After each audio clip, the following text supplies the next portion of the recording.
And also your So request the one-on-ones would be with the department heads? yeah, and if you wanted them, you can go with council, village board members as well. Okay. So we can get, the whole idea is to try to find and determine what are the personalities, what's the profile, what's the characteristic of a successful candidate. Because you really want to identify that first on, and you can try to create your profile or a brochure on what the job's like, what the community's like, and what are the characteristics. What are you looking for? Are you looking for somebody strong in finance? Are you looking for somebody strong in economic development? Are you looking for somebody strong in planning? So, you know, those are some of the things you'd want to try to work out in that initial process. The plan I have before you then would have a public information meeting just to also collect that information from the public and what they see are the important characteristics for your next village manager. So that could happen as soon as March 23rd if we wanted to move forward. As I mentioned, you know, the basic component of that is to try to gather the personality and characteristics of the person you would like to come on board. And we would do that as part of a recruitment profile and a job announcement. The revised schedule would have that approved at your third meeting in April 17th. So I would compile all that, give it to you, present it to you, we can discuss it. If you want to make changes, we can make some changes or modifications. But a little bit shortly thereafter, April 17th, if we're all in agreement, we could actually do the announcement for the profile and for the position. I would look at probably 6 to 8 weeks to collect applications. That would put the application deadline at May 26th. From that point, IPR could assist you in narrowing down the field of candidates. We could work collectively with the board if they wanted to, or we could give you a preferred list of 5 to 6 to work from. Or we could just say, you know, here's someone you want to consider, and then we can talk about who should be the finalist. Hopefully we could get the finalist selected at your meeting on June 19th. And my plan right now, presenting to you, would that we would have interviews the week of June 26th. And with this schedule, we could actually have a selection, if we stay on schedule, at July 3rd. I wanted to kind of do that before the 4th. And I think you're still scheduled to meet that first meeting in July. I don't know if you typically do or not. But that's the normal cycle you have right now. And then IPR could also assist you with contract negotiations if you desire to do that. When I was in Mondovi, I worked with the candidate to kind of iron out the final details of the contract before presenting it to the city council for their approval in Mondovi. So that's a little bit about the process. I know I went through that real quick. I wanted to leave a few minutes in my presentation, again, just to kind of talk about some of the things I did in Mondovi. If you're looking for interim services, I would be available to help you out in that role. We could work on a proposal to do that. Typically, we would charge $110 per hour for my services. When I was with Mondovi, we basically were doing that 3 days a week, about 32 hours a week. Normally, we would charge for travel outside an hour. We could talk about that. What do you mean by, sir, are you talking about interim? Interim services. That you would actually provide yourself as opposed Yes. to looking for somebody to Yeah. do it? Okay. I would. Want to be clear on that, that's what I thought I heard. Yeah, I would do that. Again, what we've done in the past, and Mr. Hermes is doing Kimberly right now, he's doing interim services and recruitment. When I was in Mondovi, I was doing interim services and recruitment as well. So we could talk about that if you have an interest in that, but I just know that with the tight time frame and with the retirement and then having a good process and trying to select the next manager, you might have a gap in service. If you're willing to do that. Would you consider if somebody else got the contract for doing the, I'm just asking a question here, Russ. I would always consider it, sure. Okay. It would be nice if we do both, because some of that could be overlapping work. Right. I was just going to ask that. Do you find it beneficial to be one and the same, the interim, this new structure, you'll get a better understanding of the inner workings of the village? It helped out in Mondovi, and I think it helped out in Kimberly as well. Just because, you're on site, you're working with the department directors, you're working with the elected officials. The pricing, if you see our quote, the pricing would be the same. And I just think it would be very helpful to do that. But we could look at it both ways. So your interim services are included in your quote? No, No. the quote is just for the recruitment process. So I think I'm done with my presentation, so if you wanted to roll in the Q&As, we can do that as well. I'll ask one question here. If we did decide that we wanted to go to an interim manager, you have one method of doing it, and that's yourself. Would you also consider helping us find somebody else to do it too? Could do that. This was I think I could bring a skill set to the table that would be very beneficial to the community. If you did it yourself? If I did it myself. Sure. But if you wanted to go someplace else and help, if you need some help finding, I can certainly do that. Okay. Would it be just as long, like trying to find an interim as it would be to find a director? Well, you actually can do that in a little bit more quicker process. There's retired guys out there and women. Yeah, I'd tap into somebody else that, could help you out, but, and just, I think, looking at my background, my experiences, the time I spent in Brown Deer, the amount of knowledge I have in the North Shore area and the other area managers, and I think that would be very beneficial to kind of tap into that connection, but it depends upon how comfortable the village board is. What's your approach on these public information meetings? How are those conducted? How do you solicit input from the public? Yeah, the public informational meeting would be more of a process of just collecting what they saw as characteristics. I would set up a format where we could collect comments, have a discussion about what's important to the community. Through our process, our interview process and selection process, we typically have used a public meet and greet with the candidates.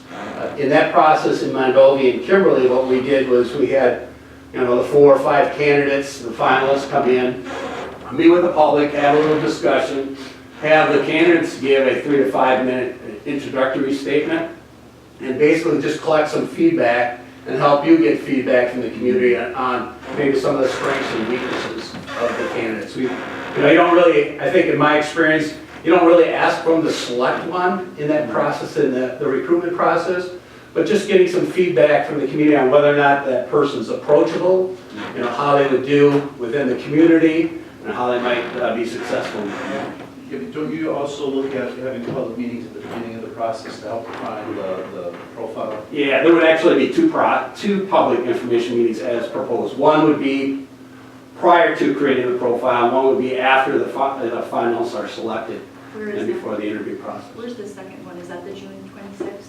No, that would probably, we would schedule it in conjunction with the June 26th.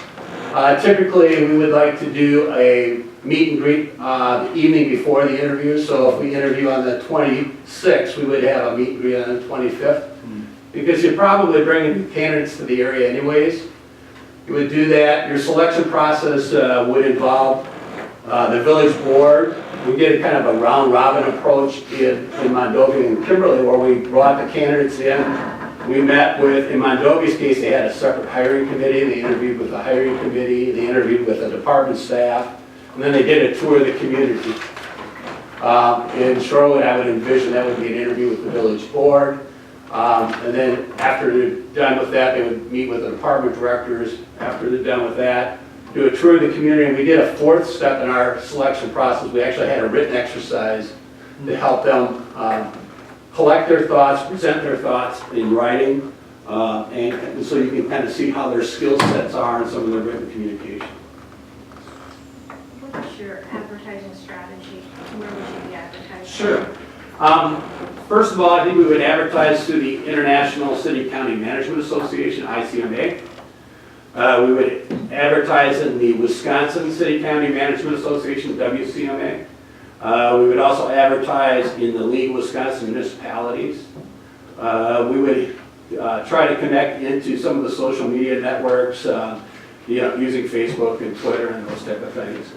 Depending on some of the characteristics you're looking for, we could also advertise in like the Government Finance Officers Association and some of those other ones. And then there's a couple other websites that we've used that are for pay, but we could talk about whether or not we wanted to do that. GovJobs is another website that's out there for governmental jobs. There's a resource, RGP, I think it's called, that is also another resource for local government. So there's a couple other pay sites. And then there's a couple other social sites like Indeed that we could also put it and post it to. So there's a number of different sources we would use. The proposal doesn't indicate if we do go to any pay sites, how that fee gets handled. Yeah, The the proposal would be that the village would pay for those sites that we select collectively.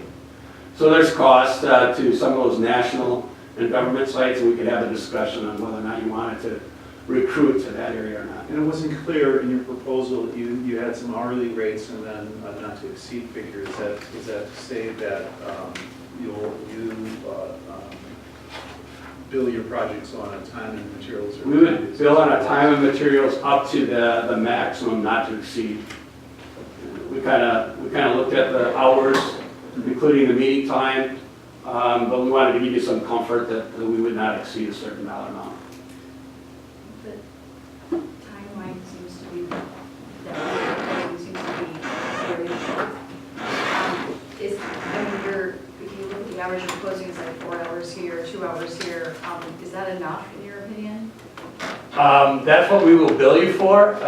We will, I quite honestly think we'll exceed those number of hours, but we want to do a good quality job. Part of our process is to come back to you with a firmed up schedule, have a discussion on what the timelines and schedule will be so that we're all in agreement. This is just my initial thought to get something, because I understood you wanted to proceed as quickly as possible with the advancement of the retirement date. So I try to be quick, but yet be thorough. And those are the hours that I anticipated would be billing, but I think I'd be spending more than that.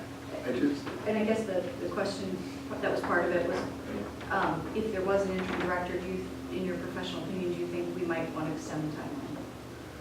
Would it be I beneficial? didn't hear the question. Oh, if there was an interim director, say, he provided it, or we had some other service provided it, is it, in his professional opinion, beneficial to extend that time frame? I gave you my thought process on what would be probably the most expedited process, but yet being thorough. I wouldn't want to cut it any shorter. If you wanted to go longer, we certainly could go longer. I was trying to fit your village board meeting schedule into our process so that we did have special meetings. If you wanted to kind of shorten it, you could have some special meetings and shorten that process up. But I think a lot of that would be discussed, if we were selected as the firm to move forward with the recruitment process, or if we were the firm or person that would help you out with interim services. I've got a comment on the public informational meeting on March 23rd. Today's what, March 13th? Mm-hmm. That's pretty close. It's aggressive. It's very aggressive, again, with the idea of trying to get that profile, which is the key component of this recruitment process, Right. hopefully approved and accepted by April 17th. Now, if you think it's too aggressive, we can certainly back off. Or if for any reason we don't get the profile approved by April 17th, we'll have to talk about what's the impact on the rest of the calendar schedule. Sure.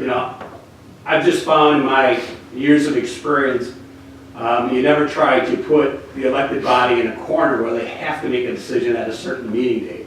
Right. And always allow enough flexibility so that, if you wanted to amend your schedule or your time frame, you could do that. But when you make those decisions, you have to understand what the impact would be on the future scheduling. Sorry, Anna, I kind of put it on. I guess, following up on Allison's question, in terms of, with this aggressive time frame, is there anything that you think we're compromising? No. Okay.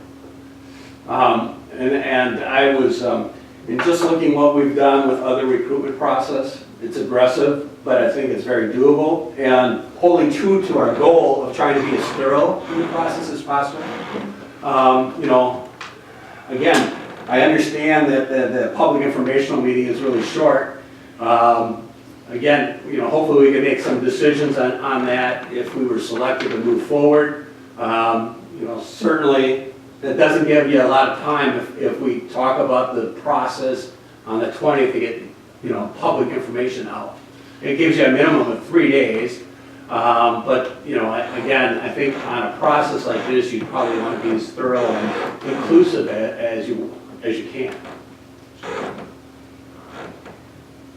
Yes? So, go ahead, Anna, I just forgot my question. So, yeah, so Shorewood is part of the North Shore communities, but it's different from